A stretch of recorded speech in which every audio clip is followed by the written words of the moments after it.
Hold up. Every day I wake up, wake your ass up. The Breakfast Club. Y'all finished or y'all done? Yep, it's the world's most dangerous morning show, The Breakfast Club. Charlamagne the God, Jess Hilarious. Envy had to step out, but we got a special guest in the building. He is the mayor of Gary, Indiana, Mr. Mayor Eddie Melton. How you doing, brother? I'm blessed. Thanks for having me. Thanks for having me today. Man, I got to get right to it. Is the Trump administration targeting cities with black mayors, man? I mean, I think it's clear based off the reports that we're seeing. Mm-hmm. You see what's happening in Chicago, Baltimore, and the threats in D.C.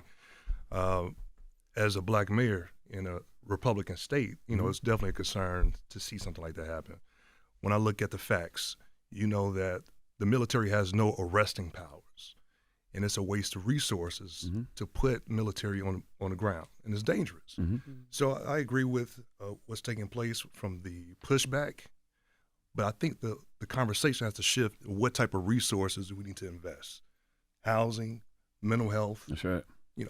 Just to help reduce overall crimes, like in Job Gary, training programs. the entire gambit.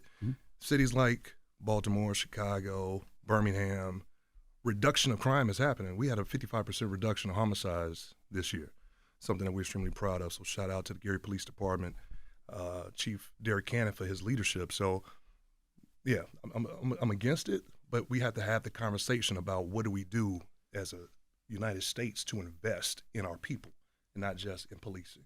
Can I ask you a question? What matters more, right? Data or feelings? And what I mean by that is, we hear these numbers about the crime statistics going down, but there's people who live in those cities who be like, we don't feel it. You know what I mean? Yeah. And I always say, just because somebody was 500 pounds and they lost 200, they still 300, so they still kind of fat. They still fat. No, period. that's a real thing. Feelings is a real thing. What you see and what you engage and feel in, but the data speaks to. Is there a trend, and what are we doing that's helping? Is it getting better? Is it getting better? That's right. If we know that we've invested more into summer programs, after-school programs, workforce development programs, then we should be looking for additional funding to fund that more.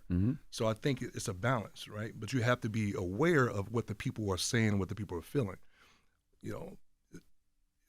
Being a mayor is a very difficult and challenging but most rewarding job, especially when you grew up in a city that helped raise you. So I have family that have struggled and experienced a lot of these heartaches. So I'm just proud of the progress that we're making, but we just getting started. We got a long ways to go.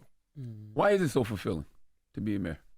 Man, growing up in Gary in the 90s and the negative stigma that you all probably already heard of dealing with Gary, we're transforming that. We're changing that narrative. We're changing the way people are thinking and feeling about the city by investing in the people, but also raising the awareness what people don't know about the city. Of course, we're about 35 minutes from downtown Chicago. That's great. But folks don't know we have an international airport that we share in collection with Chicago. Myself and Brandon Johnson, Mayor of Chicago, we talk often about how we can grow that international airport.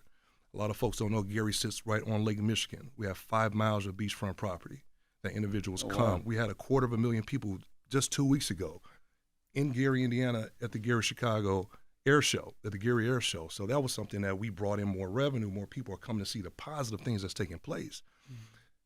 I can go on and on. There's a lot of these we'll probably weave into the conversation, but to grow up in a city that made you to the person that you are, I was able and blessed to have great mentors, able to go to college, went to Kentucky State University, shout out to the Thoroughbreds, and to come home. I was state senator for 2 terms for 8 years in Indiana, representing Gary in Northwest Indiana. So it's a blessing, man. It's truly a blessing. I give God the glory for that. I never heard anything bad about Gary, Indiana. That's good. Other than my guy, Michael Jackson, coming from there. I never heard anything other than that. And I heard you say that, we probably know about some of the things that's been said. That's the only thing I've heard. That's a blessing. I'm glad that's never occurred, right? Yes. The Jacksons and Freddie Gibbs. Michael Jackson, Jackson 5, Freddie Gibbs. I was with Freddie last night. Oh, word? Yeah. Okay. Yeah. He said, what's up, man? Denise Williams, right? It's so many. Big Dog, Glenn Robinson. Oh, yeah. Oh, right? wow, So the list goes on in terms of the history and the culture that Gary has. Gary was founded by U.S. Steel in 1906. So we are a steel city, steel town. We've seen the ups and we've seen the downs, just like a lot of Rust Belt cities across America, like Detroit, Flint, Saginaw, all these cities that live and work around industry. And when the industry had a downturn, it was an impact that rippled throughout the country. Right? So I'm glad to hear that it's not the negative stuff that you hear, but Yeah. you know, we got so much to celebrate. Yes, Michael Jackson, the Jackson 5, Janet Jackson, all of them are born and raised in Gary, Denise Williams. But this weekend, we're going to be celebrating all those folks. Amazing. We'll be celebrating all of them. What is What it y'all like got going on this weekend? August 29th is Michael's birthday. So we've reached out to the family and just worked with them very closely, built a very good relationship over the years with the brothers. Marlon and Jackie be in town. Building a great relationship with that next generation of the Jacksons. So shout out to Siggy Jackson, which is Jackie's oldest son, Prince, Michael's son, who have been supportive to figure out how do we change that narrative about Gary and let people know the positive things that's happened. So for several years, for a little bit over a decade, there was no formal celebration or acknowledgement that the world's most famous entertainment family was from Gary. And Michael Jackson from Gary. So I worked with the governor at that time. We got the highway signage set in place to let people know from a tourism perspective. But now we're going to have a formal event to let the world know you can come in. We got Chris Tucker coming in. He's going to celebrate with us. Wow. That's what's up. DJ Kid Capri is going to be there as well to have a good time with us. Denise Williams is going to host one day. So we got a lot of folks, local DJs, DJ All Out, DJ K Caesar, DJ Cheech Beat. So we're bringing the community together, but people from around the world are reaching out from Australia, London, to say they want to recognize and celebrate Michael at 2300 Jackson Street. You remember that song? You don't remember that song? No, probably not. You got to Google that song. Dang. All right. So explain the Nippon partnership. Nippon. Yeah. Partnership. So I mentioned about U.S. Steel. That's right. U.S. Steel is one of the largest steel producers in the world. At one point, they were the number one steel producer in the world. Over time, they slipped down to low 20s. Nippon is from Japan. It's a Japanese company. When I came into office in 2024, there was a threat that U.S. Steel would actually close plants. Now, keep in mind, at Gary's height, U.S. Steel had 30,000 employees. Right now, we got 4,000 employees. Right, that's automation, that's technology, and that's the downturn of the industry. But the steel production happens. So the canned goods that you have, the washing machines that you use, all of that is from steel production, and most of that have probably come from U.S. Steel, from Gary Works. Shout out to Markel Watkins that's here with me. He's a steel worker that's right behind me. So Nippon Steel, knowing that U.S. I thought Steel, that was your security. I ain't gonna lie. Yeah, I thought it was security too. I did. No, security outside. Shout out to Dennis. Yeah. No, but Nippon Steel made an offer to purchase U.S. Steel, which was very controversial in the beginning. When I came in, I was skeptical, just like many people, to have a foreign entity seek to buy a U.S. company like U.S. Steel of that magnitude. So there was a lot of concerns and issues. So I did the due diligence. I met with U.S. Steel. I met with Nippon Steel to learn what type of investments they want to make. When you live in cities like Gary that have pollution, you know, from a legacy perspective in the steelmaking process, the community is always going to be concerned of the impact to the environment. So that was a concern of mine, ensuring that jobs were staying in place. Those 3,000 workers, many of them, well, most of them, some of them live in the city of Gary, and that's something that we're going to address as well, making sure that the employment abilities is there. So this deal was closed. We worked with Congressman Benny Thompson, Congresswoman Maxine Waters, and Congressman Jim Clyburn was extremely helpful, both in the Biden and Trump administration, for us to have this conversation to say this deal has to go through. $14 billion investment that Nippon has purchased. Well, not a purchase. They partner with U.S. Steel. $3 billion is going to go directly in the city of Gary Works plant. Wow, 70,000 jobs, I think I saw. Well, nationwide, right? Nationwide, but there's going to be at a minimum of 1,000 new jobs in the city of Gary. That's dope. Right. So we're working with Nippon right now as we speak. They're getting ready to reline the blast furnace number 14, which is the largest steel producing blast furnace in U.S. Steel's portfolio. So when you think about relining a blast furnace and increasing steel production, there's more jobs. It's protecting national security and everything like that. So it's a good deal from an environmental standpoint.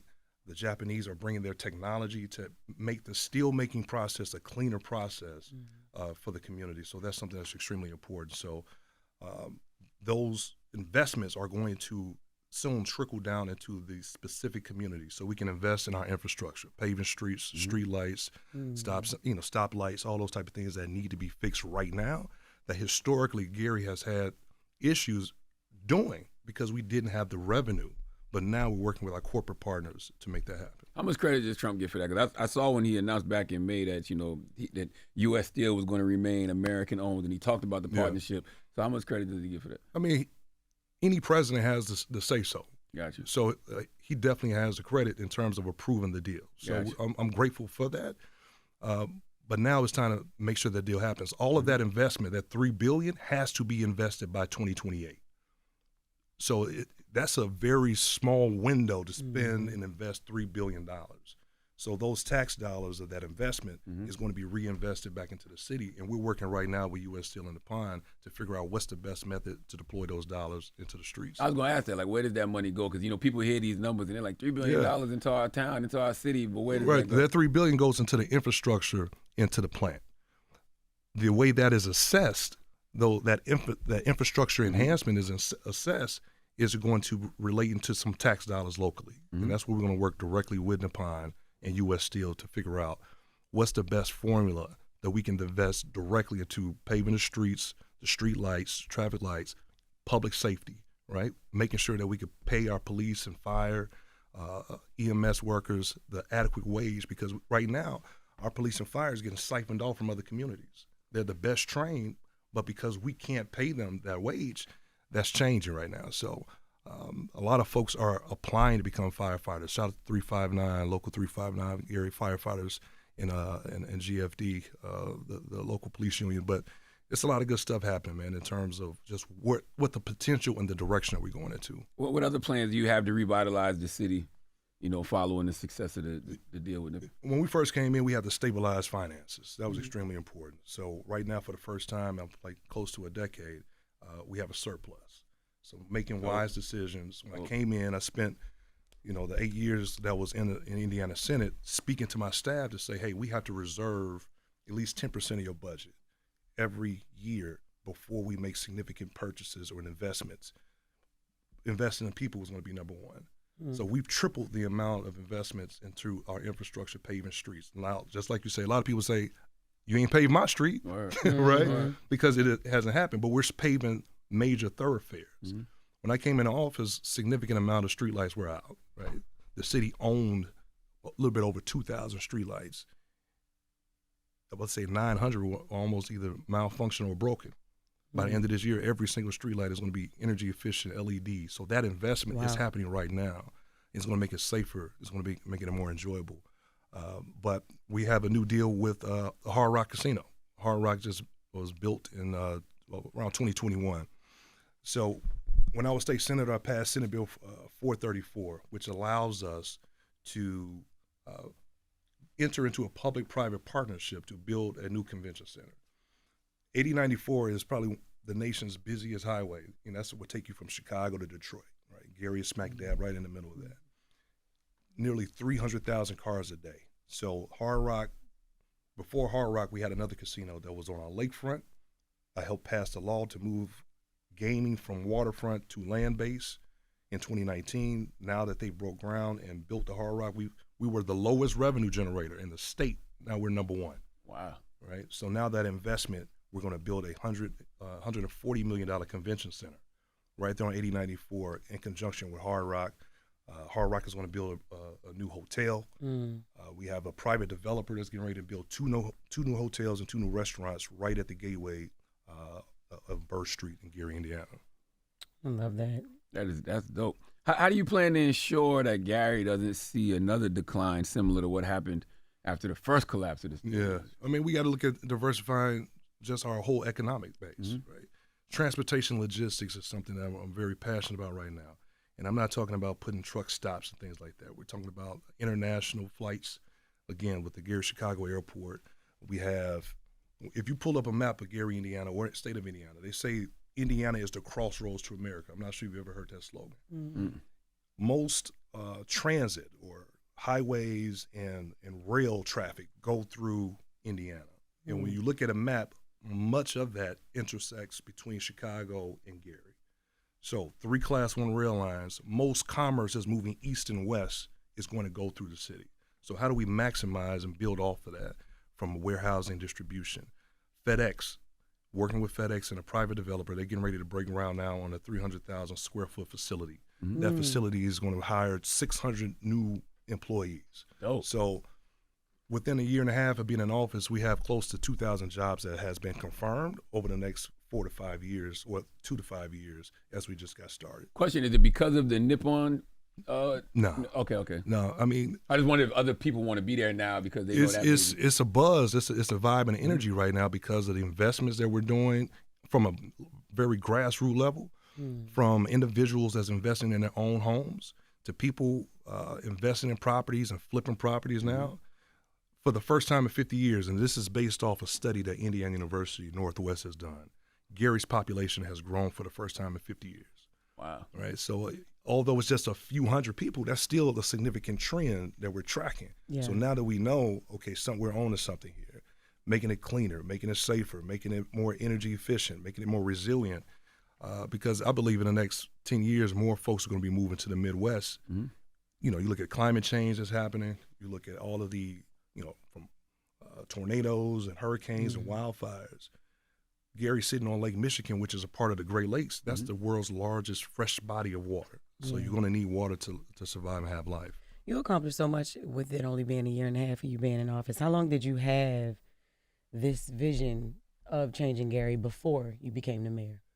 Being mayor was never the goal, the goal objective. I just wanted to serve, and I thank God for having that heart and desire. But it's a lot of folks that play a part in kind of mentoring me and helping me.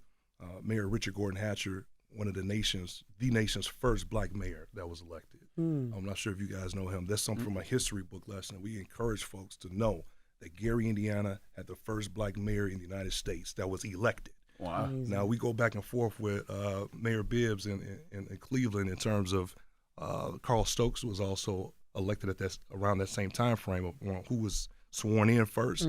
But Mayor Richard Gordon Hatcher was very instrumental. 1972, Gary hosted the National Black Political Convention. I knew that. A lot of folks don't realize that. And I knew that because Angela Rye always talks about it. Oh yeah, Because she wants to do something like that. We have to do something like that again to make sure what is our agenda, what is our policy collectively, what do we want to go to Congress, we can go to the White House as a collective body to say here are our priorities.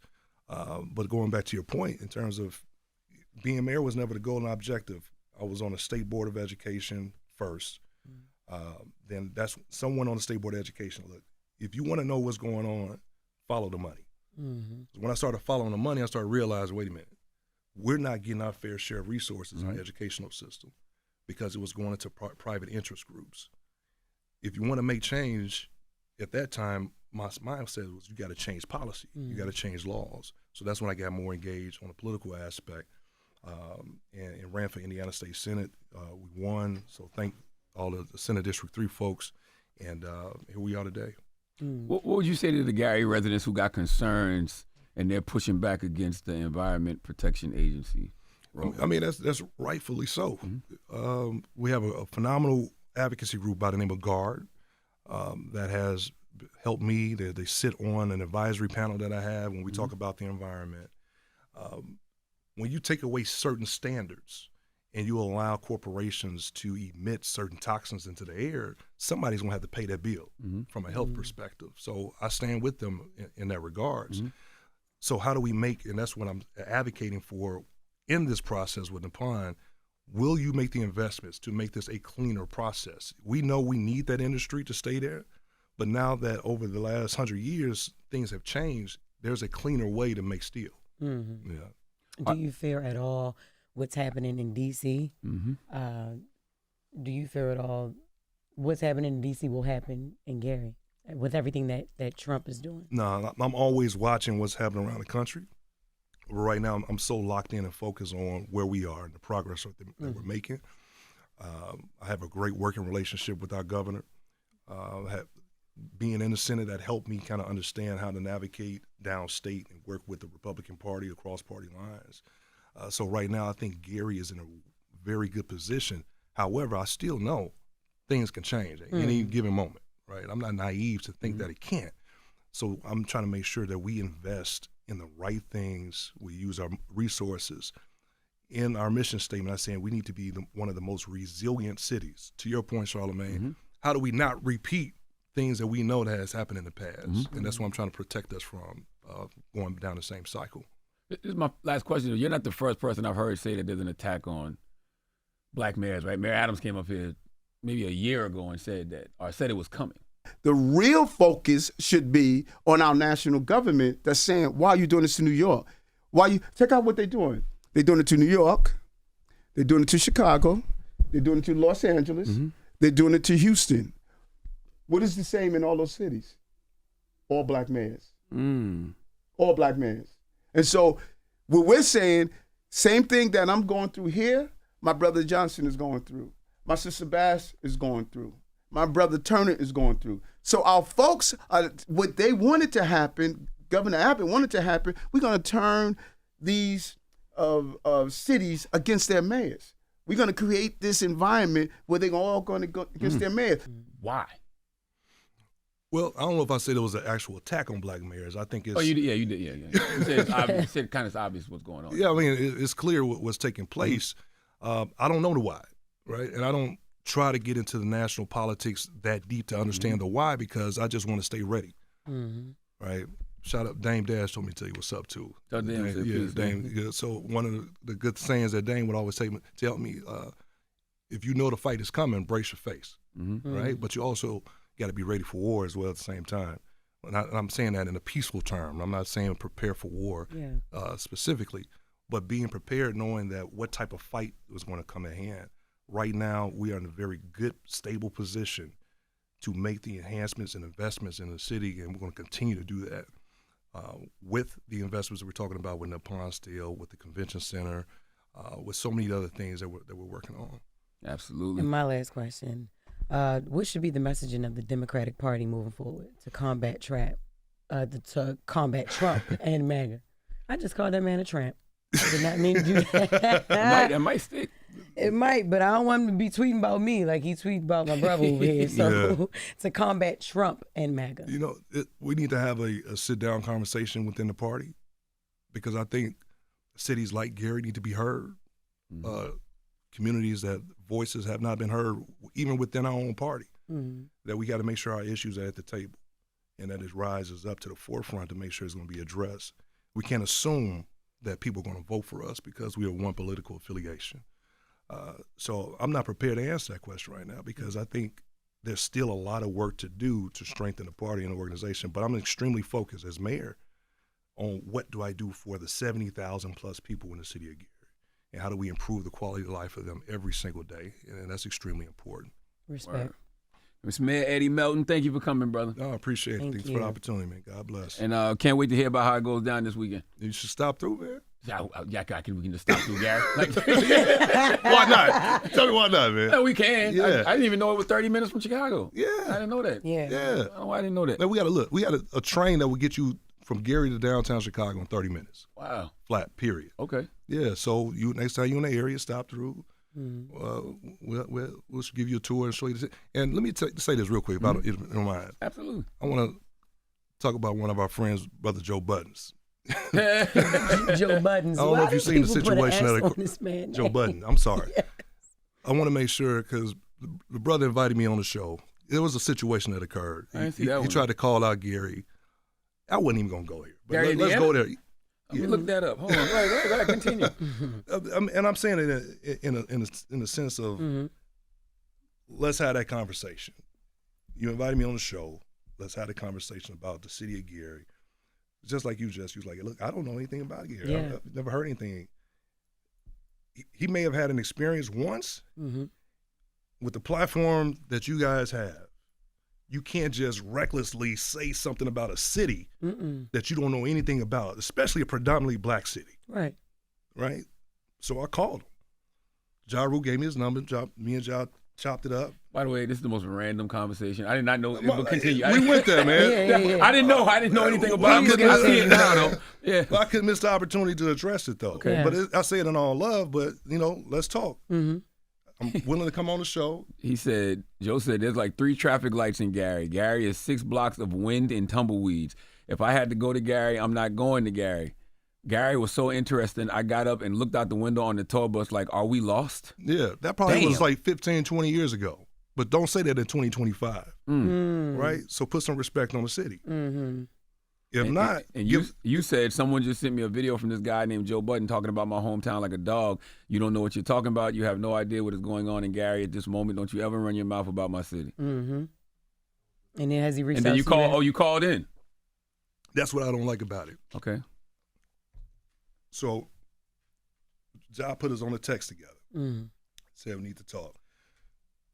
Called him, didn't answer. I'm the type of cat, I'm not calling you 2 or 3 times. It is what it is at that point. Yeah. So the last time I called him, he picked up the phone and puts me on the show.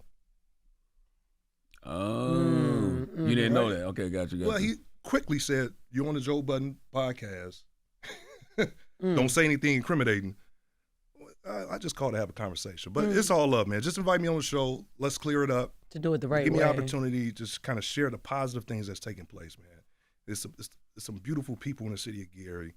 I just want to tell that story in terms of our history, our culture, what we've contributed to this country, to this world. Absolutely. Because we're growing as a community. So I'm grateful. I thank God, and I thank you guys for giving us this platform to talk about the positive things that's happening. Because it's a greater Gary that's moving. How does that hurt? That's my last question. How does that hurt when somebody says something like that about a city? Like, how does that hurt Gary? Think about the conversation we were having about troops going into a community, right? So as a mayor, I got to deal with a crisis. Then I got to deal with my own people with platforms, be it if it's big or small, running a city that's on the rise in the mud. Got you. Right? When we're already trying to dig ourselves out of a hole where people think they know. Somebody that's been helpful, Mike Epp's been extremely helpful for putting Gary back on the map. Mike has been coming. Mike has been investing in the city, buying properties and things of that nature. So we invite folks, 2 Chainz, all those folks, man, have been looking to come in. But as I said, before we open the floodgates, it's a Gary first thing. So we're creating a program right now, $30,000 down payment assistance for police, for fire. We're going to open that up to teachers to let them know we're going to give you the lot, the land. We're going to connect you with our banking partner. We're going to give you directly the builders and the design and template is already made, so you don't have to invest in designing a home. And with that down payment assistance, now you can be a homeowner. Yeah. So those are the things that I want to talk about. Yeah. That we're doing as a city. You know, people gonna swear now that you told that story. They're gonna swear we had you on because you and Joe Budden. That is No, crazy. We didn't even have no issue. I didn't even know I don't anything have no about that. issue with Joe. I'm just saying. But I want to say the reason I wanted you on because I want more black mayors on. We had Mayor Brandon Scott on before because to me, y'all are the blueprints for what this whole country should be doing. You know, the fact that y'all are getting these resources and making these investments into the community. Man. You're seeing the crime rates reduced. You're seeing people have opportunities to have jobs. You're making the right investments. Like, y'all are the blueprint that everybody should be following. Yeah. Shout out to Mayor Brandon Scott, man. I watch mayors around the country, the African American Mayors Association. I'm watching, as a new mayor, what folks are doing, you know, in Baltimore, in D.C., in other cities, and even in Chicago. Brandon Johnson has a very tough job. I'm right next door to him. So whatever happens in Chicago is going to eventually trickle over into Gary. So I want him to be successful no matter who the mayor is, but he's the mayor right now, so I got to support him. But I'm like a sponge, right? I don't know everything. As a leader, you can't assume you know everything, right? So I'm looking to folks that have great ideas, is innovation around violence prevention and things of that nature. All right. It's Mayor Eddie Melton. Don't be a stranger, man. No, I appreciate it, man. Mayor Gary, Indiana. It's the Breakfast Club. Yes, sir. Hold up. Every day I wake up, wake your ass up. The Breakfast Club. Y'all finished or y'all done?